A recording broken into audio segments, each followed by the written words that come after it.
उत्तर प्रदेश की धूल भरी सड़कों से दूर, जहां हिमालय की ठंडी हवाएं मैदानों से टकराती हैं, वहां बसा है एक छोटा सा गांव, देवग्राम। ये गांव नक्शे पर शायद एक बिंदु जैसा हो, पर इसकी मिट्टी की सोंधी खुशबू में एक अजीब सा जादू था। यहाँ सुबह अलार्म से नहीं, बल्कि मंदिर की घंटियों और मस्जिदों की अजान के सुरीले संगम से होती थी। गांव के बीचों बीच एक विशाल सदियों पुराना बरगद का पेड़ खड़ा था। उसकी लटकी हुई जटाएं जैसे धरती को चूमने की कोशिश करती थीं। उस पेड़ के नीचे एक पुरानी लकड़ी की मेज और एक पीतल की बड़ी देग वाला ठेला लगता था। चलो रे रामदास, आज फिर से वही खुशबू बिखेरनी है। केसर थोड़ा कम है क्या?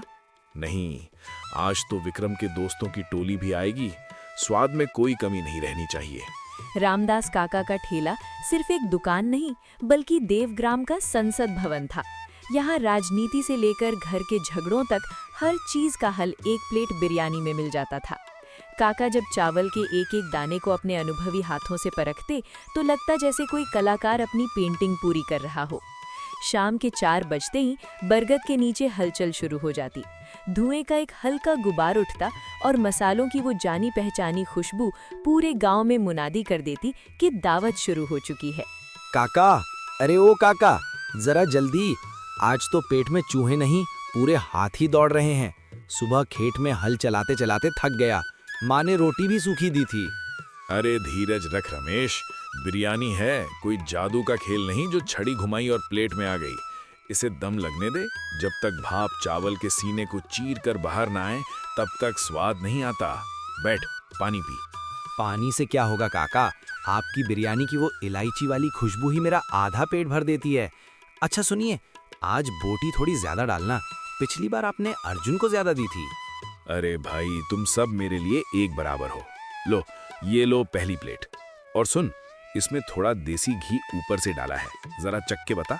काका, मेरे छोटे मुन्ना के लिए भी एक पुड़िया बांध दो। कल रात से जिद कर रहा है कि काका वाली बिरयानी ही खाऊंगा, लेकिन ध्यान रहे मिर्ची जरा कम, बच्चा है अभी। अरे चाची, मुन्ना के लिए तो मैंने अलग से सफेद चावल और हल्का मसाला रखा है। बच्चों की जुबान फूल जैसी होती है, उन्हें तीखा खिलाकर क्या पुण्य कमाऊंगा। महीना सावन का था। बारिश की हल्की फुहारें गिर रही थीं। तभी बरगद की ओट से एक साया उभरा। फटे हुए जूते, धूल से सने कपड़े और आंखों में एक अजीब सी लाचारी। वो था सुरेश। काका, क्या कुछ बचा है?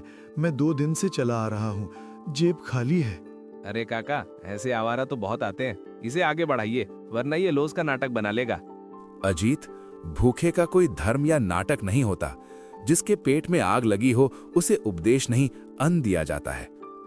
बेटा, यहाँ आओ, हाथ धो और इस पत्थर पर बैठो। आज की आखिरी प्लेट शायद खुदा ने तुम्हारे लिए ही बचाई थी। काका, ऐसा स्वाद तो माँ के हाथ में भी नहीं था। मैं कहाँ जाऊं? मेरे घर वाले शहर चले गए, मुझे छोड़ दिया। मैं काम करना चाहता हूं, पर कोई भरोसा नहीं करता। भरोसा कमाना पड़ता है बेटा, मांगा नहीं जाता। अगर तू सच में मेहनत करना चाहता है तो कल सुबह 5 बजे इस बरगद के नीचे आ जाना। मैं बूढ़ा हो रहा हूँ, ये घुटने अब जवाब देने लगे हैं। मुझे एक जोड़ी हाथ चाहिए और तुझे एक छत। अगले कुछ महीने सुरेश के लिए किसी कठिन तपस्या से कम नहीं थे। रामदास काका सिर्फ खाना बनाना नहीं सिखा रहे थे, बल्कि वे एक संस्कार दे रहे थे। देख सुरेश, ये जो चावल है ना, ये इंसान का अहंकार है। इसे जितना ज्यादा पानी में भिगोगे, ये उतना ही नरम होगा। और ये मसाले, ये जीवन के सुख दुख हैं। अगर दालचीनी ज्यादा हो गई तो कड़वाहट आ जाएगी, और अगर नमक कम रहा तो सब फीका। संतुलन ही जीवन है। काका, लोग कहते हैं आपकी बिरयानी में कोई गुप्त मसाला है, क्या वो आप मुझे बताएंगे? पागल, कोई गुप्त मसाला नहीं होता। असली मसाला है नियत। अगर तू ये सोचकर बनाएगा कि खाने वाला तृप्त हो जाए, तो स्वाद अपने आप आ जाएगा।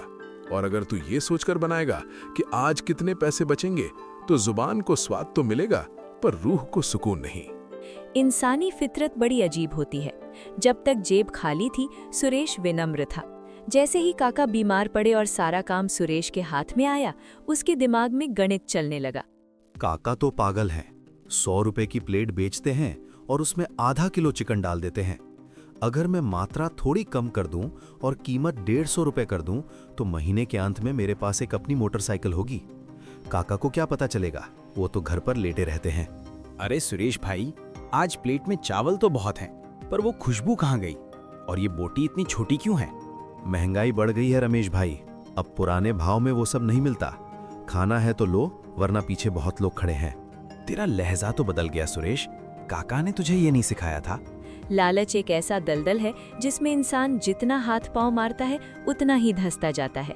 सुरेश ने अब मसालों में मिलावट शुरू कर दी थी।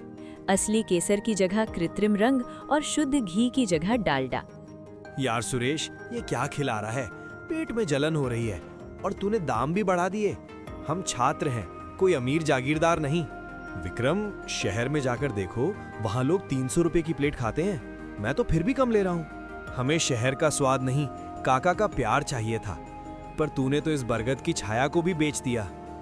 चल भाई अर्जुन, यहाँ अब वो बात नहीं रही। एक शाम काका लकड़ी के सहारे धीरे धीरे चलते हुए बरगद के पास आए। उन्होंने देखा कि ठेला खाली था। जहाँ कभी मेला लगा रहता था, वहाँ अब सिर्फ सन्नाटा और मक्खियाँ थी। सुरेश, आज रौनक कहाँ गई? क्या गांव में कोई मेला लगा है? पता नहीं काका, लोग आजकल बहुत कंजूस हो गए हैं। थोड़ा दाम क्या बढ़ाया, सब ने आना छोड़ दिया। पुराने जमाने की बात अलग थी, अब जमाना बदल गया है। जमाना नहीं बदला सुरेश, तेरी नीयत बदल गई है। मैंने तुझे चावल की लंबाई नापना सिखाया था, पर तूने ग्राहकों की जेब नापना शुरू कर दिया। मैंने तुझे मसालों का संतुलन सिखाया था, पर तूने लालच का तराजू थाम लिया। तो क्या मैं गरीबी में मर जाऊं? मुझे भी तो आगे बढ़ना है, मुझे भी शहर में अपना होटल खोलना है। होटल ईंटों से बनता है सुरेश, पर नाम विश्वास से बनता है। तूने नाम ही खो दिया तो होटल में क्या परोसेगा? धोखा। उस रात सुरेश सो नहीं पाया। उसे वो दिन याद आया जब उसके पास 10 रुपए भी नहीं थे और काका ने उसे गले लगाया था। उसे याद आया कि कैसे काका अपनी बीमारी में भी सुरेश की थाली में ज्यादा खाना रखते थे। सुबह जब वो उठा तो उसने देखा कि काका बरगद के नीचे नहीं थे। वे बहुत बीमार थे और अस्पताल ले जाए गए थे। पूरा गांव काका को देखने आया था, पर सुरेश को सब नफरत भरी नजरों से देख रहे थे। काका, मुझे माफ कर दीजिए। मैंने आपकी दी हुई विद्या का अपमान किया। मैंने उस बरगद को भी शर्मिंदा कर दिया जिसकी छांव में आपने मुझे इंसान बनाया था। मैं सब ठीक कर दूंगा काका, कसम खाता हूँ। जा, आज फिर से देग चढ़ा, पर याद रखना, आज की बिरयानी में मसाला कम और मोहब्बत ज्यादा होनी चाहिए। अगले दिन बरगद के नीचे एक नया बोर्ड लगा जिस पर लिखा था, काका की पुरानी बिरयानी, पुराना स्वाद, पुरानी कीमत और ढेर सारा प्यार। सुरेश ने खुद गांव के हर घर में जाकर माफी मांगी। उसने उस दिन पैसे नहीं लिए, बल्कि सबको मुफ्त में बिरयानी खिलाई ताकि वे फिर से उस स्वाद को पहचान सके। हाँ, ये हुई ना बात। सुरेश, आज तो वही पुरानी महक आ रही है। लगता है काका की आत्मा लौट आई है। नहीं रमेश भाई, काका की आत्मा तो यही थी, बस मैं ही अंधा हो गया था। अब से ये ठेला सिर्फ पेट भरने के लिए नहीं, दिलों को जोड़ने के लिए लगेगा। आज भी देवग्राम का वो बरगद का पेड़ अपनी जगह खड़ा है। काका अब इस दुनिया में नहीं रहे, लेकिन सुरेश ने उनकी विरासत को जिंदा रखा है। वो अब गांव का सबसे अमीर आदमी तो नहीं है, पर वो गांव का सबसे चहेता इंसान है।